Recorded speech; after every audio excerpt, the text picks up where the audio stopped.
Hello and welcome, this is King and this is going to be a build video. Well, I don't usually do build videos, but this time we have an incredible build. We're dedicating today to a Sleepy Executor. Yes, I will teach you how to build and use a Sleepy Executor. And maybe I will also upload a run in the future. So I learned about this build from Zorb, so don't you forget to go there, follow and subscribe. He's a really nice streamer and YouTuber as well. He was streaming and using this build. I could only see Executor getting hit and going to sleep, and I was just like, what is happening there? So I asked him to show the build, and it was resist down and sleep effect on hit? Well, I couldn't comprehend the power of this build, but then I saw it. He was immortal, he couldn't die. And so I just started saving for relics until I could piece the build together. Much time later, he released a video about some runs using the build and a tutorial recently. I will leave it in the description. You get 40 minutes of just that, but I will make my own version. This is the tutorial for this. You need this effect. Executor slowly restores HP upon ability activation. Why? Let me show you. It is Executor, and it has to be Relic. And this.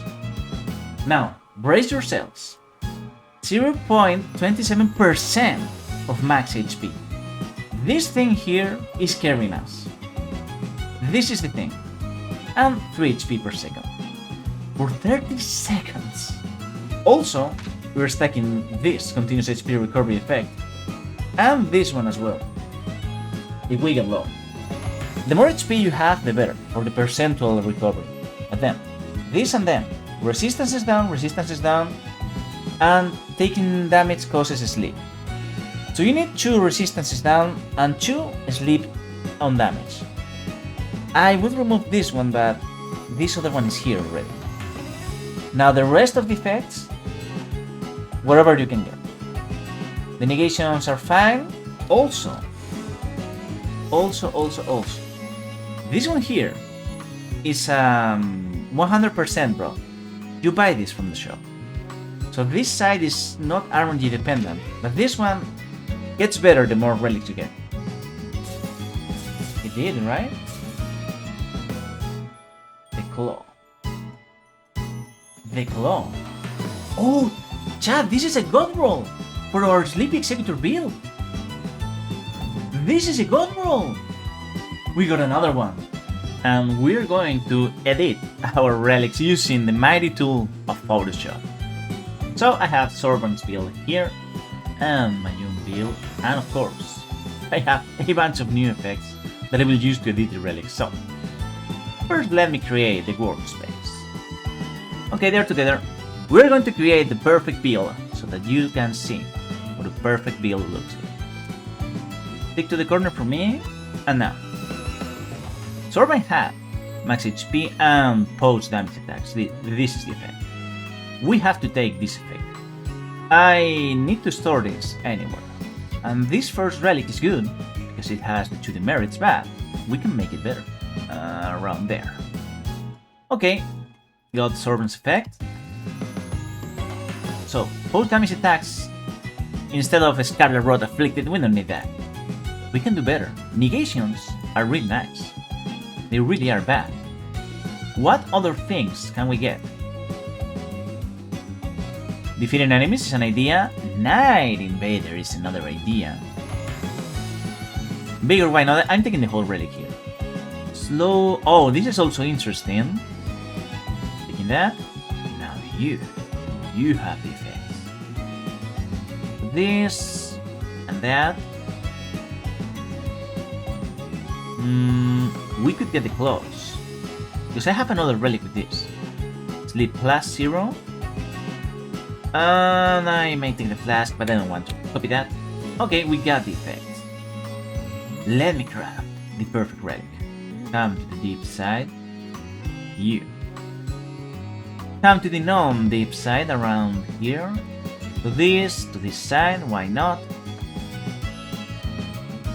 And let me craft it. So Invader is really nice. Defeating enemies is going to stay, as well as bigger plus 3. Man, out of here. So Invader. And what about this? Is this relic possible? We could replace Maris. Because I know you can have. I know you can have this and that together. No, these three cannot be together. You have to get this relic from the shop. This is an illegal relic that the game just lets you buy. And Invaders is also replacing any of the three. So you can get this and Invaders. However, our new relic could actually go here. Because the continuous HP effect is not bad. Huh. Okay, that is an idea. Now, this side we get I will take this one in and Sleepy +0, which is here. So the slots from the relic. And here, this should go here. Oh, this could be a perfect relic, don't you think? Absolutely perfect. This one is going to improve. Flash heal, my flash, that's what? No. What about we get the charges in? Or even more HP. But the other effects have to go. Oh no. Now we have the negations, we have the HP. Now every HP effect is going to be healed, so give me the HP effect, with resist down even, get it for me. And bring it here. You're coming here. Now I prefer HP over negation because you get HP regen. Like this. So HP, boost damage, churches, and the claw.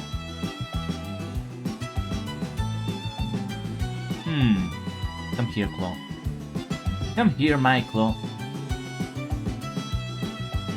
This is just a luxury, but what if you get the claws here? So repeated evasions, no, and you're going away. Okay, like this.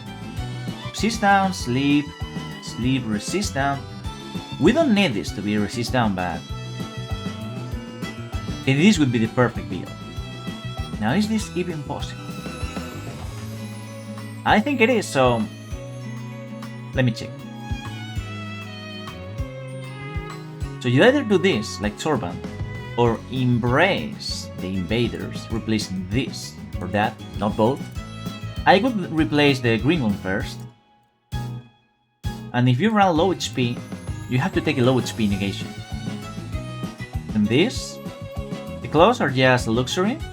You can still slot the negation in, because physical negation +2 is really good. But like this would be the perfect build. Because those two, these two together, are going to carry our damage. Only one is still capable of great things, but two of them, oh, we discovered something. No, look at that! Everything's been maxed out! So this is the build, this is how it should go. Aim for these relics. Max HP is always good. Even here, don't you forget. We get max HP here. So take a picture, and this is what you have to build. So how do you use this build? Well, you need damage negations, because if you don't get any, you just die. You get hit, you fall asleep, and enemies will just combo you to death. There will be no escape.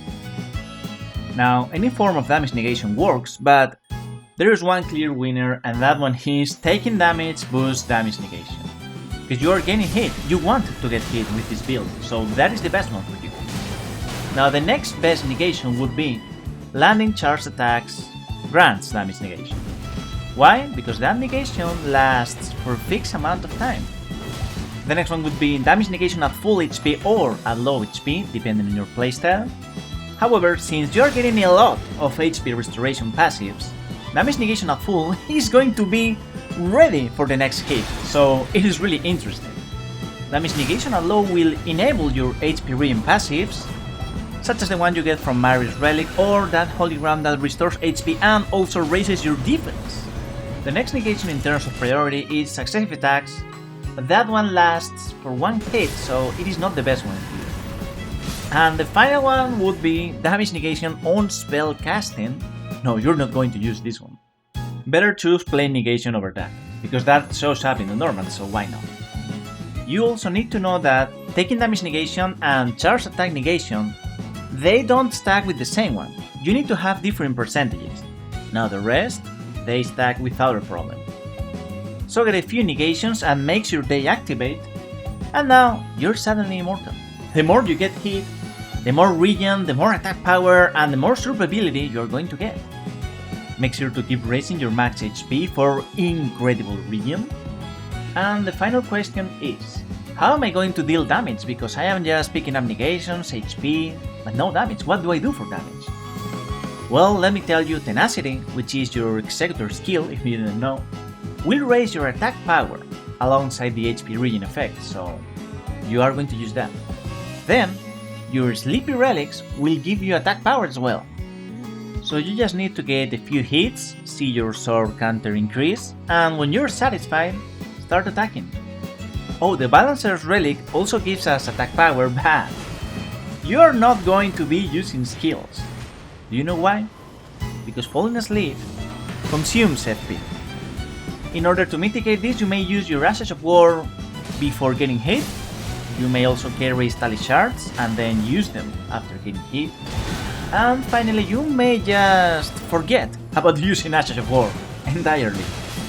And yes, the wolf benefits from all the attack power you can get, and there's one skill that consumes no FP, and that is the Suncatcher, so you may also use that.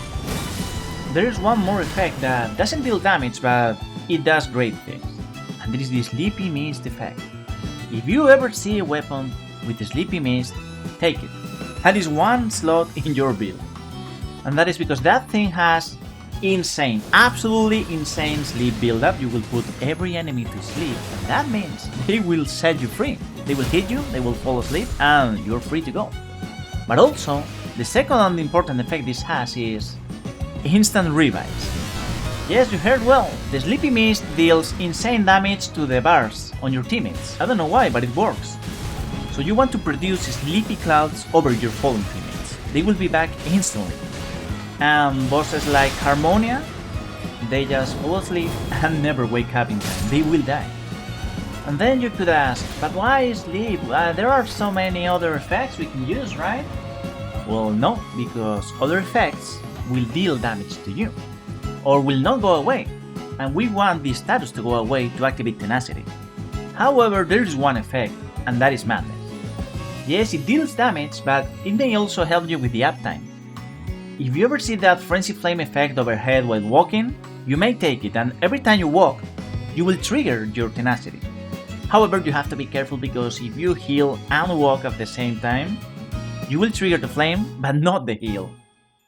Final warning about this, any enemy that deals status effects will be just terrible for you. Imagine you're facing an enemy Executor. Well, you just die, because every single hit deals blood loss, and he's going to hit you a lot. You can still win if you have your negations, but be wary of status effect enemies. It isn't that bad though.